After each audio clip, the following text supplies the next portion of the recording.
জয় শ্রীকৃষ্ণ। রাধে রাধে। বন্ধুরা, বছরে 12টি অমাবস্যার মধ্যে এই মাঘ মাসের মৌনী অমাবস্যার মাহাত্ম্য অনেক অনেক গুণ বেশি। কারণ প্রত্যেক বছর মাঘ মাসের এই শুক্ল পক্ষের এই চতুর্দশী তিথিতে মা রটন্তী কালী পুজোর পর এই অমাবস্যা তিথি শুরু হয়। শাস্ত্র মতে এই কালী পুজোর দিন ভগবান শ্রীকৃষ্ণ কালী রূপ ধারণ করেছিলেন। এছাড়া আরেকটি মান্যতা অনুসারে সকল গোপীরা এই দিনে জানতে পারেন যে শ্রী রাধা রানী হচ্ছে আদি শক্তি। এছাড়া কিছু লোকের মান্যতা অনুসার এই চতুর্দশীর দিন দেবী ছিন্ন মস্তার আবির্ভাব হয়েছিল।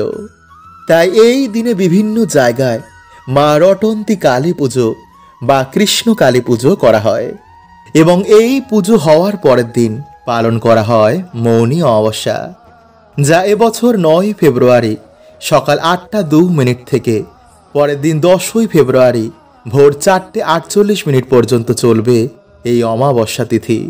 ফলে উদয় তিথি অনুসারে আগামী 9 ফেব্রুয়ারি শুক্রবার দিনই পালন হবে এবছরে মৌনী অমাবস্যা এবং আগামীকাল 8ই ফেব্রুয়ারি পালন হবে রটন্তী কালী পুজো।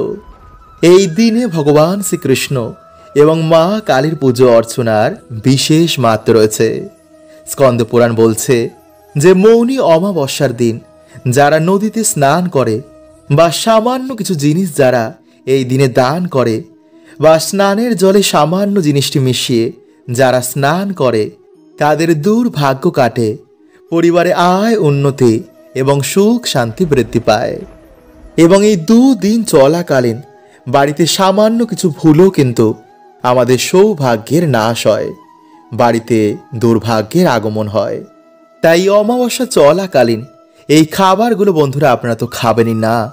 পারলে কাল রটন্তী কালী পুজোর দিনও আপনারা এই খাবারগুলো থেকে যতটা পারবেন দূরে থাকুন এবং এই 2 দিনের মধ্যে এই ফলটি আপনারা বাড়িতে এনে আপনাদের মনের ইচ্ছা বলে বাড়িতে এখানে রেখে দিন। মায়ের কৃপায়, ভগবান শ্রীকৃষ্ণের কৃপায় আপনাদের মনের ইচ্ছা অবশ্যই পূর্ণ হবে। তো নমস্কার বন্ধুরা, আমি রাজু আর আমাদের চ্যানেলে আপনাদের স্বাগত। তার আগে বন্ধুরা, ভিডিওটি একটি লাইক করে কমেন্টে হর হর মহাদেব ও জয় শ্রীকৃষ্ণ অবশ্যই লিখুন। মানা হয় এই দিনে সকালে মন ব্রত রেখে যদি কোনো নদীতে স্নান করা হয় তো বন্ধুরা এতে শনি দোষ, পিতৃদোষ এবং কাল সর্পদোষ থেকেও সেই ব্যক্তি মুক্তি পেয়ে যায়। এছাড়া বন্ধুরা এই দিনে আপনারা একটি পাত্রে কিছুটা সরিষার তেল নিয়ে তাতে নিজের ছায়া দেখে সেই তেল আপনারা সেই দিন কোনো শনি মন্দিরে গিয়ে দান করতে পারেন। তো বন্ধুরা আপনাদের আর্থিক ভাগ্য তো খুলবেই, সাথে আপনাদের শারীরিক কষ্ট থেকেও আপনারা মুক্তি পেয়ে যাবেন। এছাড়াও এই দিনে আপনারা কোনো পাত্রের মধ্যে কিছুটা তিল নিয়ে তাতে জল গুলে আপনারা কোনো অসত্য গাছের গোড়ায় সেটি ঢেলে দিন এবং তারপর আপনারা কালো তিল কাউকে দান করে দিন। এতে আপনাদের আর্থিক ভাগ্য অবশ্যই খুলবে। এছাড়াও এই দিনে আপনারা সরিষার তেল, মাসকলাইয়ের ডাল, কম্বল, লোহা এই সামান্য জিনিস কাউকে দান করতে পারলে শনিদেব অত্যন্তই প্রসন্ন হন। ফলে সেই ব্যক্তি জীবনে কখনো অর্থ কষ্টে ভোগে না এবং পূর্বপুরুষদের আশীর্বাদও সেই ব্যক্তি প্রাপ্ত করে। তাই বন্ধুরা এই অমাবস্যা চলাকালীন এই কার্যগুলো কিন্তু করবেন না, নইলে আপনাদের জীবনে নেগেটিভ শক্তির প্রভাব অনেক বাড়তে পারে। তাই চলুন বন্ধুরা এবার আমরা জেনে নিই যে কোন সেই কার্যগুলি যা আপনারা এই অমাবস্যা চলাকালীন রাতে এবং দিনে করবেন না। বন্ধুরা, আমাদের ভারতীয় সংস্কৃতিতে এই অমাবস্যাকে নিয়ে অনেক রকম নিয়ম রয়েছে, যার মধ্যে কিছু নিয়ম আমাদের অন্তত অবশ্যই মানা উচিত। যেমন গরুড় পুরাণে অনুসার আমাদের এই দিনে কিছু কাজ একদমই করতে নেই।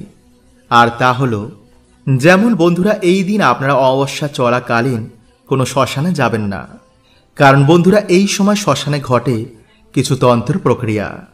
এছাড়াও আপনারা এই দিন রাতের বেলায় কোনো নোংরা জায়গা, মানে যেখানে পাড়ার সকলে বা বাড়ির সকলে আপনারা নোংরা ফেলেন এমন জায়গায় যাবেন না। এছাড়া বন্ধুরা পুরনো কোনো বড় গাছ তার তলায় আপনারা সেই রাতে যাবেন না, গর্ভবতী মহিলারা আপনারা এই দিন রাতের বেলায় বাইরে বেরোবেন না। চুল খুলে মহিলারা এই দিন রাতের বেলায় বাইরে যাবেন না বা এমন কোনো জায়গায় যাবেন না। সন্ধ্যের পর বাড়ির কোনো জিনিস ঝাড় দিয়ে বাইরে ফেলবেন না। সেই দিন কেউ কিছু দিলেই আপনারা সহজে খাবেন না। রাস্তায় লাল কাপড় সিঁদুর দেখলে, লেবু দেখলে আপনারা পারাবেন না। নির্জন জায়গা থেকে সেই দিন আপনারা দূরে থাকুন। এই দিন আপনারা কোনো রকমের শারীরিক সম্পর্ক বন্ধুরা ভুলেও স্থাপন করবেন না। নাম্বার 2, বন্ধুরা এই দিন আপনাদের বাড়িতে যদি কেউ কিছু চাইতে আসেন তো তাকে কিন্তু খালি হাতে ফেরাবেন না। পারলে আপনারা সেই দিন অবশ্যই মায়ের মন্দিরে গিয়ে মায়ের পুজো দিন।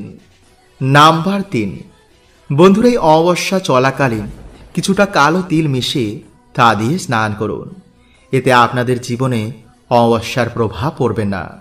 নাম্বার 4, বন্ধুরা এই দিন আপনারা সকালে দেরি করে ঘুম থেকে উঠবেন না।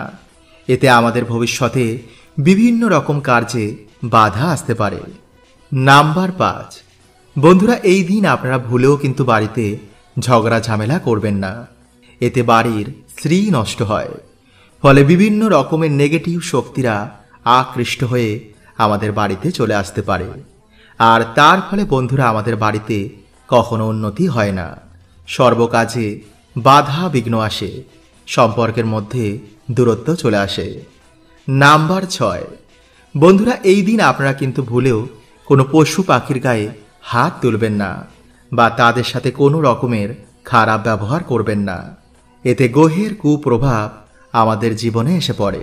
বন্ধুরা এই দিন আপনারা সকাল সকালই ঘুম থেকে ওঠার চেষ্টা করবেন এবং সকালে ঘুম থেকে উঠেই আপনারা কোনো নদীতে গিয়ে যদি স্নান করতে পারেন তাহলে তো বন্ধুরা খুবই ভালো। কারণ বন্ধুরা এই দিনে নদীতে স্নান করতে বহু দেবী দেবতার আগমন হয়, যার ফলে সেই জল স্পর্শ করাতেই মানুষের দুর্ভাগ্যের নাশ হয়ে যায়। এবং এই দিনে বন্ধুরা বহু দেবদেবী আমাদের বাড়িতে আগমন করে আমাদের আশীর্বাদ দিয়ে যান।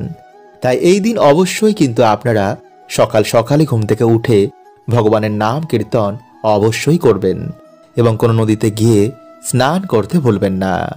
নাম্বার 2, বন্ধুরা সেই দিন ঘুম থেকে উঠেই কিন্তু আপনারা কখনো নিন্দা, ঝগড়া, ঝামেলা, অশান্তি এগুলো করবেন না। কারণ বন্ধুরা এই দিন বাড়িতে এই কাজ করায় মা লক্ষ্মী গৃহ ত্যাগ করে দেন, যার ফলে বন্ধুরা আপনারা কখনো কিন্তু আপনাদের বাড়িতে সুখ, শান্তি, আর্থিক উন্নতি এগুলো দেখবেন না। এবং এই দিনে বন্ধুরা আপনারা কিন্তু চুল, দাড়ি, নখ, জঙ্গল পরিষ্কার, গাছপালা কাটা এমন কার্য করবেন না। নাম্বার 3, বন্ধুরা এই দিনে যদি আপনাদের বাড়িতে কোনো অসহায় ব্যক্তি কিছু চাইতে আসেন তো তাকে অবশ্যই আপনাদের সামর্থ্য অনুযায়ী তাকে সাহায্য করতে ভুলবেন না। কারণ বন্ধুরা শাস্ত্র বলছে যে এই দিন যদি আমরা কিছু দান করতে পারি তো বন্ধুরা এতে আমাদের বহু গুণ দুর্ভাগ্যের সেই দিন নাশ হয়ে যায়। এছাড়া বন্ধুরা অন্যের সেবায় ঈশ্বর খুবই প্রসন্ন হন। নাম্বার 4, এই দিন ভুলেও বন্ধুরা সকালে ঘুম থেকে উঠে ঝগড়া ঝামেলা দেখবেন না আর ভুলেও কারোর সাথে করবেন না। বাড়িতে সবার সাথে সেই দিন ভালো ব্যবহার করবেন। যতটা পারবেন সেই দিন অন্যদের আশীর্বাদ নিন। নাম্বার 5, যদি বন্ধুরা আপনারা ব্যবসা করেন বা আপনাদের আর্থিক উন্নতি করতে চান তো অবশ্যই সেই দিন মা লক্ষ্মী ও শ্রী গণেশের পুজো আরাধনা করতে ভুলবেন না। নাম্বার 6, বন্ধুরা এই শুভ দিনে কোনো রকম পোড়া জাতীয় খাবার খাবেন না। এছাড়াও পারলে এই দিন আমিষ জাতীয় খাবার বা কোনো রকম নেশা ভান থেকে বন্ধুরা দূরে থাকবেন। কারণ সেই দিন যদি আপনি বাড়িতে বা আপনার জীবনে পজিটিভ এনার্জির আগমন চান তো অবশ্যই এই খাবার থেকে সেই দিন দূরে থাকবেন এবং পারলে সেই দিন নিরামিষ আহার বা পুজোর ভোগ গ্রহণ করবেন। নাম্বার 7, বন্ধুরা এই শুভ দিনে মা লক্ষ্মীর এই বিশেষ প্রিয় গাছগুলির মধ্যে যে কোনো একটি গাছ আপনারা বাড়িতে লাগাতে পারেন, যেমন নারকেল গাছ, সুপারি গাছ, কলা গাছ অথবা মানি প্লান্ট। বন্ধুরা এই গাছগুলিকে অত্যন্ত শুভ বলে মানা হয়। বাস্তুমতে এই গাছ যেই বাড়িতে থাকে সেই বাড়িতে সর্বদাই মা লক্ষ্মীর বাস হয়। কিন্তু কলা গাছ বন্ধুরা বাড়িতে সামনে ভুলেও লাগাবেন না। এছাড়াও এই শুভ একটি দিনে বাড়িতে তুলসী গাছ আপনারা লাগাতে পারেন। নাম্বার 8, সন্ধেবেলায় অবশ্যই একটি প্রদীপ তুলসী মঞ্চে অর্পণ করবেন। এতে আপনাদের জীবন আলোতে ভরে যাবে। তার আগে চলুন বন্ধুরা, এবার আমরা জেনে নিই যে কিভাবে আপনারা মায়ের কাছে কাল আশীর্বাদ প্রাপ্ত করবেন। নাম্বার 1, বন্ধুরা, মা খুব সহজেই ভক্তের ডাকে তিনি প্রসন্ন হয়ে যান। যদি ভক্তি সহকারে আপনারা যে কোনো একটি ফল এই অমাবস্যা চলাকালীন মায়ের মন্দিরে গিয়ে দান করতে পারেন এবং মায়ের মন্দিরে পুজো করতে পারেন, তো অবশ্যই বন্ধুরা কিন্তু আপনাদের মনোবাসনা এতে পূর্ণ হবে। আর যদি আপনাদের বাড়ির আশেপাশে কোনো মন্দির না থাকে, তবে কিন্তু আপনারা আপনাদের বাড়িতেই আপনাদের যে কোনো একটি প্রিয় ফল লাল কাপড়ে বেঁধে আপনাদের ঠাকুর ঘর বা সিংহাসনের পাশে সারা বছরের জন্য সেই ফলটি রেখে দেবেন। আর হ্যাঁ বন্ধুরা, এই ফল কিন্তু আজ থেকে 1 বছর অবধি ভুলেও কিন্তু মুখে তুলবেন না। মানে আপনি মানত করছেন যে আপনাদের মনোবাসনা পূর্ণ করার জন্য আপনারা এই ফল 1 বছরের জন্য ত্যাগ করলেন। এছাড়া বন্ধুরা, আপনারা কালকের দিনে কোনো গরিব দুঃখীকে অবশ্যই কিছু দান করুন। যদি একদমই কিছু না হয়, তো সামান্য একটি 1 টাকার কয়েন অবশ্যই দান করুন। কালকের দিনে বন্ধুরা আপনারা ভুলেও কিন্তু কোনো স্ত্রীর সাথে খারাপ ব্যবহার করবেন না, নইলে কিন্তু আপনারা এই পুজোর ফল একদমই পাবেন না। পারলে আপনারা কালকের দিনে গঙ্গা স্নান করুন, অথবা স্নানের জলে 3টি তুলসী পাতা মিশিয়ে তা দিয়েও স্নান করতে পারেন। আর মেইন কথা হলো বন্ধুরা, কালকের দিনে আপনারা অবশ্যই কিন্তু নিরামিষ আহার গ্রহণ করবেন। আর যদি পারেন তো আজকে রাতেও আপনারা নিরামিষ গ্রহণ করতে পারেন। আর বন্ধুরা, আপনারা কিন্তু ভুলেও মদ্যপান বা নেশা জাতীয় খাবার একদমই খাবেন না। এছাড়া বন্ধুরা, আপনারা কালকে যে দেবদেবীর ভক্ত তার মন্ত্র যদি আপনারা পাঠ করতে পারেন, তো এতে কিন্তু বন্ধুরা বিশেষ ফল প্রাপ্ত হয়। হরে কৃষ্ণা। ওম নমঃ শিবায়।